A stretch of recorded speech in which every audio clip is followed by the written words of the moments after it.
Poder RS desta semana, entrevista Giovanni Feltz, ex-prefeito por 3 vezes, deputado estadual 3 vezes, também foi vereador e na última eleição eleito deputado federal. Aí resolveu aceitar o convite de ser o secretário estadual da Fazenda em um momento de dificuldades financeiras do Rio Grande do Sul.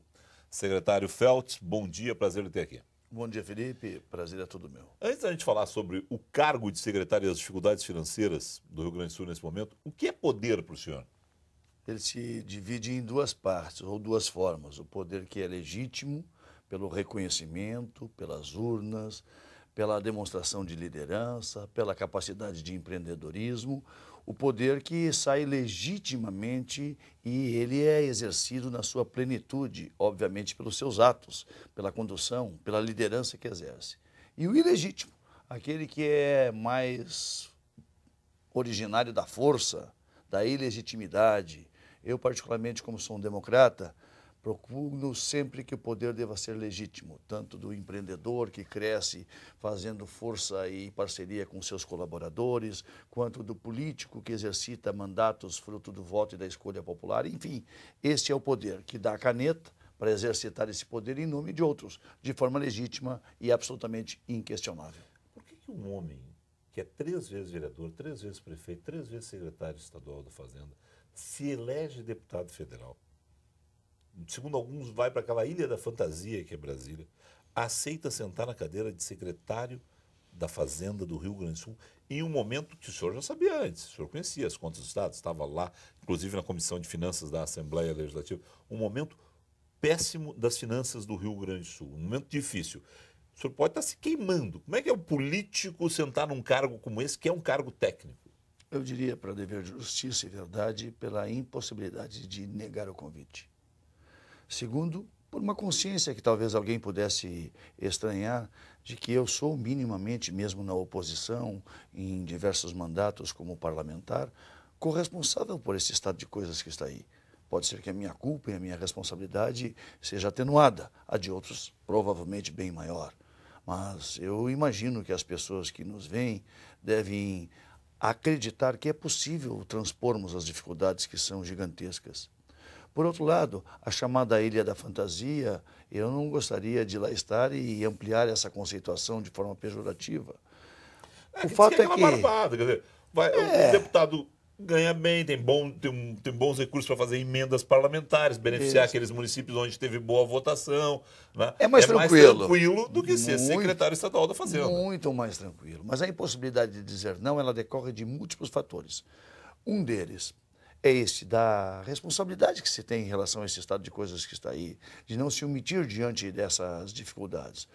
E é um grande desafio, convenhamos, eu sempre gostei de desafios, eu acho que todos nós que temos um pouquinho o desejo de ver as coisas acontecendo e marcar um pouco a sua passagem por aqui, devem enfrentar esses desafios. Tem um outro fenômeno. A minha ligação particular e pessoal e partidária com Sartori desde 1976, quando eu me elegi vereador com 18 anos pela vez primeira, em Campo Bom, e ele vereador em Caxias do Sul, nós sempre no mesmo partido, MDB, PMDB. Fui líder de bancada, ele vice-líder, ele foi líder, eu fui vice-líder, em mandatos que ocupamos juntos, prazerosamente, na Assembleia Legislativa do Estado. Por outro lado, acabei coordenando a sua pré-candidatura na disputa salutar democrática dentro do PMDB para que ele fosse alçado à condição de candidato. Não tinha como dizer não. Não tinha como dizer não. Quando ele ligou, mas ele ligou e disse assim, Feltz, eu tenho um convite para ti. Meu secretariado, o senhor imaginou assim, vai ser a Secretaria de Turismo. Infra. Vai ser Infra, fazer obras. Turismo era bom porque turismo a gente sem dúvida, de vez em quando também. Isso. Mas vamos lá. Aí ele diz, é a Fazenda. O senhor estava preparado para isso? Porque sempre tem alguém, se o Sartori vai ligar, vai convidar. Já sabia que era a Fazenda? Não. Fui pego totalmente de surpresa. Eu imaginava, assim, uma possibilidade de ser convidado. Afinal de contas, com essa ligação toda, e ficava fazendo aí um raciocínio, difícil dizer não. Né? Bom, mas a CEINFRA poderia ser uma delas, talvez até a Casa Civil. Eu imaginei, na Casa Civil você tem que ter um perfil assim de ter muita paciência, muita paciência, muita paciência, e eu não sou tão paciencioso assim.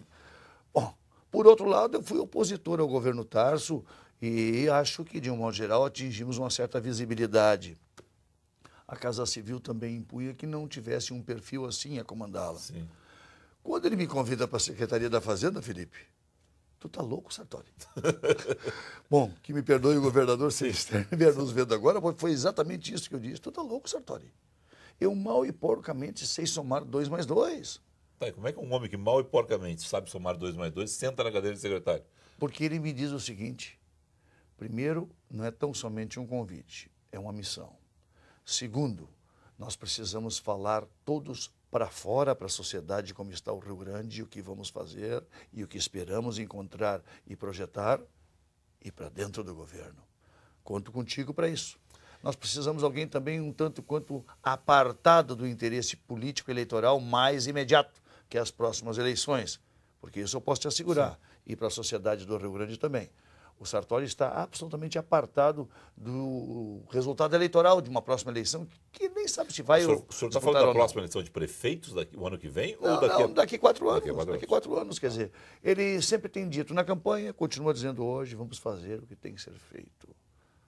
Puxa, isso de certa forma dá um alento de que é possível superar essas dificuldades. Na hora que o senhor não podia negar o convite, o senhor lembrou dos seus discursos na Assembleia Legislativa e das suas atitudes na Assembleia Legislativa? Por exemplo, uma questão que ficou evidenciada, o senhor foi um dos homens que comandou, né, a derrubada dos vetos do governador Tarso Genro ao imposto de fronteira. Mais do que isso, eu fui relator. relator. O senhor comandou, né? O senhor estava ali no comando dessa questão. O senhor, naquele momento, dizia o seguinte: o Rio Grande do Sul tem que estar abrindo mão desses 300 milhões de reais. Agora o senhor está lá e está fazendo falta. E o senhor ainda não cortou o imposto de fronteira. E aí? É incoerência? Eu disse para ele o seguinte, Felipe: e o imposto de fronteira? Foi exatamente nessa sequência. Está louco? Não sei, mal e porcamente sei somar 2 mais 2. E o imposto de fronteira? Te vira. E quando é que o senhor vai dar essa resposta do te vira? Quando é que o senhor vai se virar e dar essa resposta para os empresários? Aí eu imaginei o seguinte. Cobrando de vocês uma definição. Eu imaginei o seguinte: eu posso ter uma opção de um clube futebolístico aqui no Rio Grande do Sul como deputado. Ficar na torcida, entrar em campo e vibrar, enfim. Como secretário da Fazenda, eu não tenho esse direito. Eu, por óbvio, tenho que imaginar que existe Grenal aqui no Rio Grande do Sul. Há interesses os mais variados. E aí tem um terceiro fenômeno que eu não posso desconhecer. O cargo me impõe exatamente essa observância.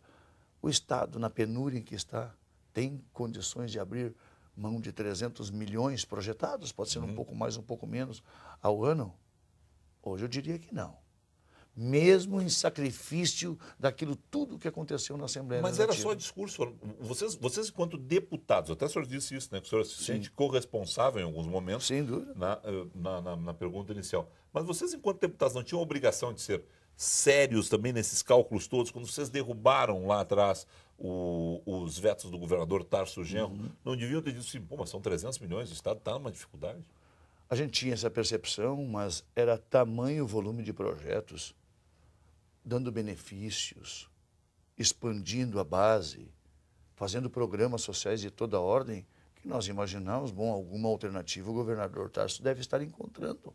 Um dos líderes me disse quarta-feira na Rádio Guaíba, Gustavo Schifino, presidente da CDL de Porto Alegre, que se não houver em um mês uma definição, vai ter fechamento de estradas no interior, fechamento de lojas, fechamento de comércio no interior como um todo, para que o governo seja pressionado por uma definição. Eu não tenho a menor dúvida que a AGV, o CDL de Porto Alegre, o Cine de Lojas, o Gustavo, o Wilson Neuer e tantos outros foram protagonistas nessa questão. Protagonistas a partir do encaminhamento das proposições da Assembleia Legislativa e na execução de todos os passos para que fosse alcançado o êxito na aprovação, enfim, e na própria derrubada do projeto.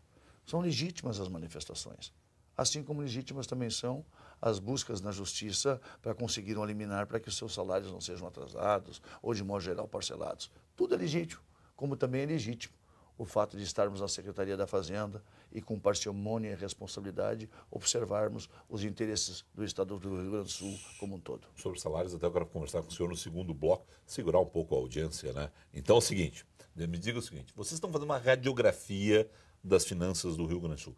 Quanto tempo leva ainda essa radiografia e qual o objetivo? Porque Na nota que a Thaline Opitz colocou no Correio do Povo há algum tempo, ela diz o seguinte: vocês estão indo buscar dados de Jair Soares, do governo Jair Soares, ou até antes do governo Jair Soares, né, da década de 70, para fazer exatamente o levantamento e mostrar aonde estão as dificuldades. É isso? A radiografia é tão completa assim?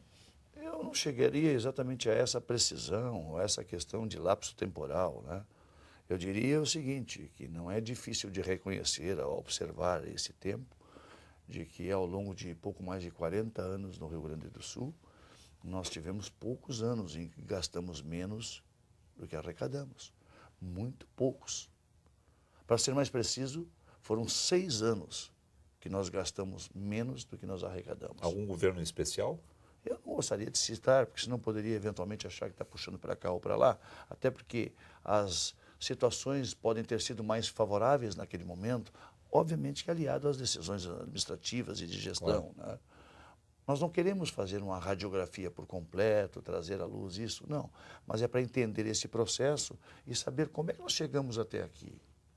E como é que os governadores que antecederam José Ivo Sartori conseguiram se safar das dificuldades, das pressões, das legítimas demandas da sociedade? Por outro lado, a gente tem que reconhecer de que a inflação ela é um mecanismo poderoso para mascarar até mesmo a má gestão. Eu sempre tenho dito, se em terra de cego quem tem um olho é rei, com inflação aliada e o cara vira prefeito, governador ou presidente, é um abraço. É um abraço. Porque ela solapa o salário dos servidores, solapa os contratos, enfim. E nós tivemos aí inflações durante períodos muito longos, nesses 40 e tantos anos. Depois nós encontramos outros mecanismos, por exemplo, a questão dos ativos. Nós tínhamos ativos bastante atraentes, mudanças de perfil da nossa economia, evolução tecnológica, essa correlação mais global do mundo. Bom, vence esses ativos. Certo ou errado, não cabe nós julgar. Nem é isso que nós queremos fazer, queremos entender se supera mais um bom tempo. A solução de 2 governos que, de algum modo, o senhor estava, o PMDB comandava o governo, no outro o PMDB estava, que era o governo Ieda, né? Foi venda de ativos, né? O governo Brito, foi... não dá para dizer, porque foi, na verdade, no final do governo Ieda, né? Mas foi o IPO do Banrisul. Isso não tem como ser feito mais, quer dizer, não passa pela cabeça de vocês vender Banrisul ou fazer um novo IPO no Banrisul ou vender alguma das estatais. Bom, talvez a gente tenha que estender um pouco no tempo após a questão dos ativos. Nós tivemos um governo posterior ao governo que tu referiste, que descobriu a existência do Caixa Único do Estado. Governo Olívio. Isto. Até então, se sacava dinheiro em março para uma emergencialidade, uma descompensação financeira momentânea que ia colar, mas antes de virarmos o ano fiscal, repunhamos esse dinheiro nos lugares certos, certo? Sim. Eles descobriram uma contabilidade mágica onde esse dinheiro não precisasse mais voltar no final do ano. E foi se avolumando essa dívida para o Caixa Único. E o Caixa Único acolhe lá centenas de contas. E entre essas contas está lá a Corsan, está lá outras empresas públicas. E aí tu vai devendo para elas. Por óbvio que tu tem que colocar aí uma certa prestação, um certo juro, uma certa remuneração. Depois disso se descobriu os depósitos judiciais. O senhor está pulando 2 governos aí, Rigoto e Ieda, que o senhor apoiou. Absolutamente, os depósitos judiciais quem descobriu foi o Rigoto. Ah, ele usou antes, é verdade. Então o Rigoto descobriu os depósitos judiciais tributários, onde o Estado estava na lide, na disputa com o privado, aquele que era contribuinte do Estado. Bom, se aporta um recurso na Justiça, numa conta específica, Banrisul, para garantir que ao findar do trâmite julgado, aquele que ganhou pegue aquele dinheiro. Tá bem? Se descobriu que a gente podia dar mão nesse dinheiro. Depois se fez uma outra descoberta, onde particulares estão no lide. O Estado não está junto. Esse dinheiro vai se acumulando, ele é garantidor do fim dessa lide, para ver quem ganhou a questão, ele pega até 85%. Então, nos governos Rigoto e governo Ieda, se avolumaram aí por volta de 1 bilhão e 700 milhões de reais no somatório de ambos. Certo. O governador anterior, o Tarso, lançou mão de 5 bilhões e 600 milhões de reais de depósitos judiciais. Nós assumimos, tinha aproximadamente 300 milhões de reais nos depósitos judiciais até o limite dos 85%. É muito dinheiro, 300 milhões para mim, para o senhor, para a senhora. Mas, diante da magnitude da folha de pagamento dos servidores públicos do Estado como um todo, Poder Judiciário, Legislativo, Ministério Público, Tribunal de Contas do Estado em si, dá 1 bilhão e 800. 300 milhões paga 5 dias da folha de pagamento. Vamos conversar então sobre folha de pagamento e essas soluções que virão agora no governo Sartori, no segundo bloco com o secretário estadual da Fazenda, Giovanni Feltz.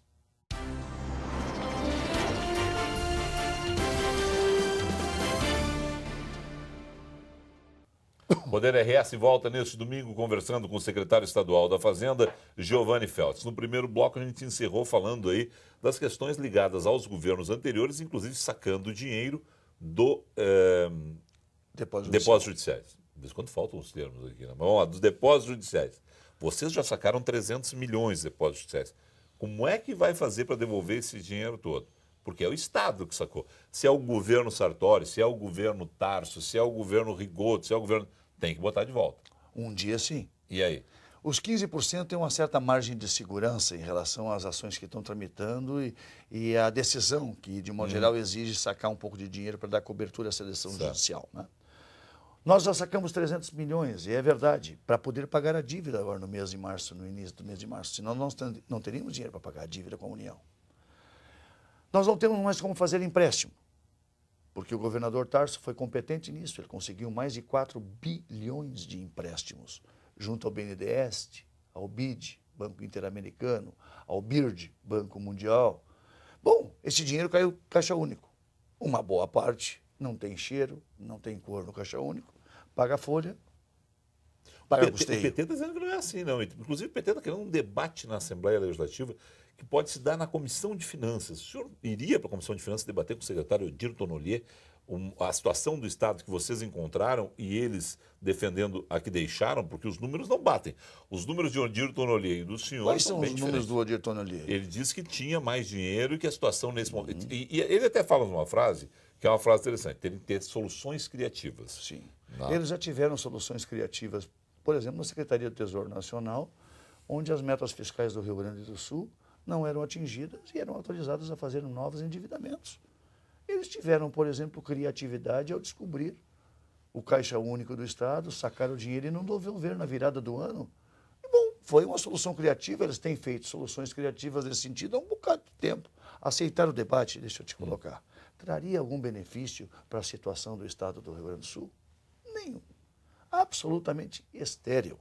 Tem diferenças naquilo que diz o secretário Odir e o que eu tenho dito, uma única de cunho absolutamente alarmante, porque chama atenção. Ele diz que o déficit para 2015 é de 1 bi 500 e nós afirmamos que o déficit é de 5 bi 400. Ambos falam a verdade. Ele diz que é 1 bi 500, é verdade, o orçamento foi feito lá atrás, em 2014, na metade do ano praticamente. É um déficit orçamentário. Ele puxou a despesa para baixo, jogou a receita lá para cima e ainda faltou para esticar e cobrir a despesa. Bom, vamos achar 1,5 bi que está faltando. Dinheiro que vem a fundo perdido, repasse do governo federal, você acha que tem possibilidade? Nenhuma. Não tinha antes a fundo perdido, vai ter agora. E um financiamento externo, ou um financiamento com o BNDES. Somando os dois dá 1,5 bi. É esse o déficit que o secretário Odir tem afirmado. E é verdade. 1,5 bi déficit orçamentário. 5 bilhões e 400 a partir de 1º de janeiro é déficit financeiro. É a falta de dinheiro para pagar os serviços, os programas, o custeio da máquina pública no Rio Grande do Sul, repassar para os outros poderes e instituições, pagar o salário e a folha de pagamento dos colegas servidores. Esta é que é a nossa realidade. Temos que matar um leão a cada dia. E tem dias que, de repente, vai ser necessário, ou vão ser necessários, matarmos 2. Não sei se vamos suportar isso, e nem sei até quando. Bom, o senhor está falando que não tem, então, um debate com o Odir Tonnolier na Assembleia Legislativa. Não estou a afirmar, eu fico a me imaginar. Isto é produtivo. Secretário, o líder do governo, Alexandre Postal, está prometendo apresentar os dados contábeis do Rio Grande do Sul na Assembleia, inclusive tem feito aí grandes debates com o Luiz Fernando Mainardi, que é o líder do PT na Assembleia Legislativa. Quando é que serão apresentados, repassados para a bancada, então, na Assembleia, já que na Assembleia, pelo menos, é a casa de debate. O senhor esteve lá muito tempo. Claro, por óbvio, eu sou democrata e a partir do momento que a Casa Legislativa, em particular, se imaginarem a Comissão de Finanças, me convidar para lá estar, eu estarei no primeiro momento que isso me for possível acordar com eles. Não tenha a menor dúvida que lá estaremos, exteriorizando os Era números. só que faltava o senhor não ir numa comissão que o senhor presidiu. Mas não tem sentido, claro que não tem sentido não estar lá, eu sou um democrata, eu devo prestar contas à sociedade, em especial aqueles que representam a totalidade dela, que é o Parlamento do Rio Grande do Sul. Por outro lado, tem uma outra circunstância que eu acho que seria oportuna até ir lá. Porque daí as pessoas poderiam se apropriar adequadamente, mesmo de um neófito que nem eu, que não sou economista, que não sou da Casa Fazendária, reconheço o esforço que todos os colegas da Casa têm feito cotidianamente para poder saldar os compromissos agora e também nos governos passados. O fato é que agora nós não temos mais como lançar mão em situações que antes eram criativas. Criativas é pegar empréstimo, botar no caixa único e gastar com custeio e folha de pagamento. Que até se admitiu isso na imprensa, escrita há poucos dias atrás. Sim. Criativas é ir ao limite de 85% que a lei permite para sacar os depósitos judiciais. Isso é criativo? E tudo isso rende juro de 12,75%, que é a taxa Selic, tanto dos depósitos judiciais quanto dos recursos que nós pegamos do Caixa Único. Então, olha, eu confesso para vocês que nós vamos passar uma agudeza tamanha que requer minimamente a compreensão de que todos nós, e eu duvido que até mesmo aqueles que hoje são oposição, não tenham sensibilidade para o momento que nós estamos enfrentando, e deve ter convergências em alguns assuntos para nós encontrarmos soluções para os gaúchos e para o Rio Grande. Se não, convenhamos, né? Rapidinho, vamos lá, faltam 2 minutos e meio para estourar o programa. Me diga o seguinte, esta semana é a semana que o senhor tem que assinar a folha de pagamento, mandar rodar a folha de pagamento. Entre dia 20 e 22, o senhor tem que mandar rodar a folha de pagamento. O senhor manda rodar, já está assegurado o pagamento em dia do mês de março. Qual é a situação hoje, domingo? Não dá para afirmar com certeza e propriedade e definição que nós vamos ter recursos para pagar a folha de pagamento de março. Agora que estamos fazendo um esforço enorme, gigante para isso, podem ter certeza todo o pessoal da Fazenda e o conjunto do governo, liderado e comandado pelo governador Sartori. Te trago uma informação. Não tem dinheiro, então, ainda suficiente no caixa para garantir. Hoje nós estamos trabalhando com a possibilidade de conseguir passar março. Agora, nós não podemos afirmar de que isso vá efetivamente acontecer. Vou dar um exemplo. Tá. Vou dar um exemplo. O governador Sartori está a requisitar do governo federal que repasse os 118 milhões de reais do Fundo de Exportação, não é a Lei Candir. Os 118 milhões de reais está cobrando do Ministério da Fazenda para que nos repasse esse recurso. Eles são fundamental. Nos daria folga, quem sabe, o que falta para passar ainda o mês de março. Bom, decisão do governo hoje. O governo está se movimentando em todas as áreas para garantir aquilo que é a determinação do Sartori, pagar o salário em dia. Agora é óbvio que se eventualmente não há recursos, o que há de se fazer? Onde é que o senhor imagina que consegue afirmar se haverá atraso, já que não pode haver parcelamento, se haverá atraso ou não? Pergunta, não pode haver parcelamento. Tem medidas transitadas em julgado fruto de atrasos anteriores. Tem liminares concedidas. A pergunta, decisão judicial transitada em julgado e liminar faz render dinheiro? O artigo 35 diz que não pode atrasar. E o artigo 36 diz, se atrasar tem que pagar o juro correspondente, para não perder o valor. Então, a Constituição do Estado, ela não diz uma coisa bem, nem outra bem também. Bom, mas eu não quero discutir isso, nós não estamos nesse patamar de imaginar que nós não possamos suplantar ainda mais o mês de março. Porque essa é a disposição do governo. Mas do jeito que o senhor está falando é o seguinte, bom, nós conseguimos pagar março, abril não vai conseguir pagar. Eu não sei, daqui um pouco o 118 não vem agora, vem o mês que vem, e os resultados do decreto do governador, dos avanços na área da gestão, esses resultados têm se mostrado altamente positivos, podem nos permitir ainda ultrapassar o mês de abril. E isso é possível. Por outro lado, nós temos um pouquinho de recursos aí na expectativa de que os recursos da soja, que é bastante volumoso, possam impulsionar um pouco mais a nossa economia. Claro que isso já estava previsto que ia ter uma bela safra. Claro que nós temos o expertise aí de quanto isso significa para a economia e o PIB do Rio Grande do Sul. E embora não seja ICM direto, porque a maioria da soja é para exportação, ele gera um incremento fantástico. Mas não nos esqueçamos, mesmo que nós tenhamos um recorde no ano de 2015 na safra, que bom, fruto do trabalho, competência e da tecnologia e de São Pedro, não esquecemos que nos últimos 4 anos do Rio Grande do Sul vem batendo recorde de produção de grãos no estado. Que bom que assim tem sido. Tomara que 2016 também seja. Por certo, vai nos ser de grande valia e utilidade, vai nos auxiliar e dar conforto, mas confessadamente ainda continua a nos faltar 5 bilhões e 400 milhões para fecharmos as contas de 2015.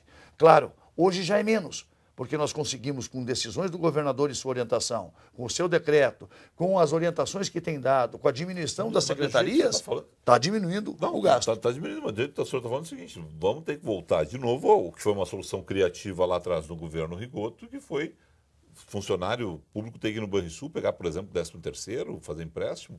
Uma folha de pagamento, Felipe, é 1 bilhão e 800 milhões de reais. Só do Poder Executivo é por volta de mais de 1 bilhão e 100 milhões de reais. É muito dinheiro. É muito dinheiro. Uma solução só não resolve esse problema. O que vocês estão fazendo hoje é arrecadando hoje para pagar amanhã. É absolutamente fluxo de caixa. Entrou, vê o que paga e o que pode pagar. E se pode pagar. É exatamente isso que nós estamos fazendo. Aquela situação de não é início de governo, fazer toda a maldade no início do governo, não é aquela velha história do Maquiavel, faz tudo de ruim no início de governo. Vocês não estão causando aí um pessimismo geral no Rio Grande do Sul com essa situação? Mas eu te diria o seguinte, poderíamos até reproduzir aquilo que as pessoas convencionaram em acreditar que fosse verdadeiro. A cada início de governo é um chororô. Esta vez não é chororô. Não tem alternativas. Mas não no início do governo, Tarso. Olha, a situação está complicada, está difícil. Até fui ver os jornais. Somos contra o déficit zero, aquela coisa, equilíbrio fiscal, déficit zero só protege os grandes, traz mais problema para a pobreza. Olha o jeito que ficou o Rio Grande do Sul aí. Gasta mais do que arrecada. A gente já estourou Imagina. o tempo. A gente já estourou o tempo. Secretário, quero lhe agradecer. Uma última pergunta rapidinho. O senhor era do PMDB dilmista ou marinista? Eu era do PMDB, do Pedro Jorge Simon. Não, mas você estava com Marina, estava com Marina ou com Dilma? Olha, eu estava com a Marina. Você estava com a Marina, tá. Eduardo Campos, não, porque Eliseu Padilha está fazendo alguns esforços lá junto com o Michel Temer. Tem algum dinheiro, fora esses 118 milhões, tem alguma coisa ainda para vir do governo federal que vocês possam imaginar que possa... Não, as transferências da União vêm diminuindo ano após ano para o Rio Grande do Sul, já há um bocado de tempo. Também não. Essa expectativa ela é muito ruim, digamos assim. E nós não temos nem como fazer empréstimo mais, né? Tá. Estamos no limite. Não, eu pergunto porque Eliseu Padilha é um dos homens fortes, um dos articuladores que políticos tem nos ajudado. Do governo. E o vice-presidente Michel Temer também tem demonstrado enorme capacidade de articulação e conhecimento para tentar nos auxiliar nas questões do Rio Grande do Sul, que certamente não vão se dar de hoje para amanhã. Acho que nós vamos passar um mau bocado naquilo que diz respeito a essa insegurança, mas eu não tenho a menor dúvida. Nós todos vamos superar isso. E daqui a pouco o Rio Grande do Sul vai começar a produzir bons efeitos, sempre com orientação do governador Sartori. Manter os programas sociais em dia. Muito obrigado ao senhor, bom domingo. Muito obrigado. Poder S conversou hoje com o secretário estadual da Fazenda, Giovanni Feltz. Voltamos no próximo domingo com um convidado muito especial. Até lá.